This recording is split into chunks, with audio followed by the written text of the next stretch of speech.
Watan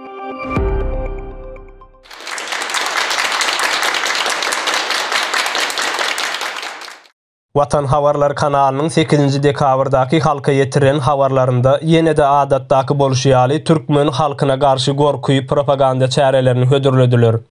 Habarda görkezişine görä döwlete degişli bolan käbir edaralaryň ýolbaşçylary we işgärleri işleýän wezipelerinden peýdalanyp uly bolmadyk möçberdi. Ýagny esasy ministrleriň ýa-da prezidentiň bir kanun ýagdaýda döwletiň we halkyň hazynasyndan ogurlaýan pullaryndan has we has adam möçberdi ogurluk eden Türkmenistanyň owa hojalyk we daşky gurşawy goramak ministrliginiň galla kärhanalaryň ýolbaşçylaryny we işgärlerini hemde Türkmen Howa ýollar agentliginiň howa gatnawlarynyň başgullugynyň käbir ýolbaşçylaryny we işgärlerini bir kanun ýagdaýda eden jenaýat işleri Türkmenistanyň baş prokuroru tarapyndan derňelip eden işlerine görä olary azatlykdan mahrum edendiklerini ýürüýte geçirilen şäher höküminde halka ýetirdiler.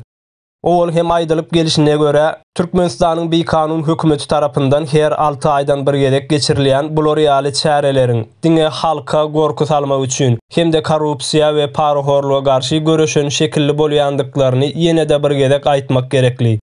Türkmenistanyň häzirki ýagdaýynda ýurt başyna bir kanun ýagdaýda getirilen ataly ogul, uly we kiçi Berdimuhammedowlaryň häkimiýetindäki ministrliklere pudok edaralaryna hemde kärhanalaryna ýolbaşçylyk wezipesine gelen we olara hyzmat eden işgärler kanundaş ýollar bilen ogurluk etseler-de, etmeseler-de köp sanly ýolbaşçylaryň we işgärleriň şular ýaly jenaýat işleri bilen garşylaşýandyklarynyň aşagyny çyzmagymyz gerekli. Türkmenistanda halkyň hak hukugyny, azatlygyny, gelejegini, baýlygyny elinden alýan, şeýle hem döwletiň hazynasynda uly pullar ogurlap, bagyşlanyp bolunmajak döwlet derejesindäki jenaýatçylyga baş goşýanlar ýene-de Berdimuhammedowlar we olara hyzmat edýän käbir kişilerdigi. Olaryň eden jenaýat işleriniň ähli subutnamalary bilen subut edildi we halk köpçüligine ýetirildi.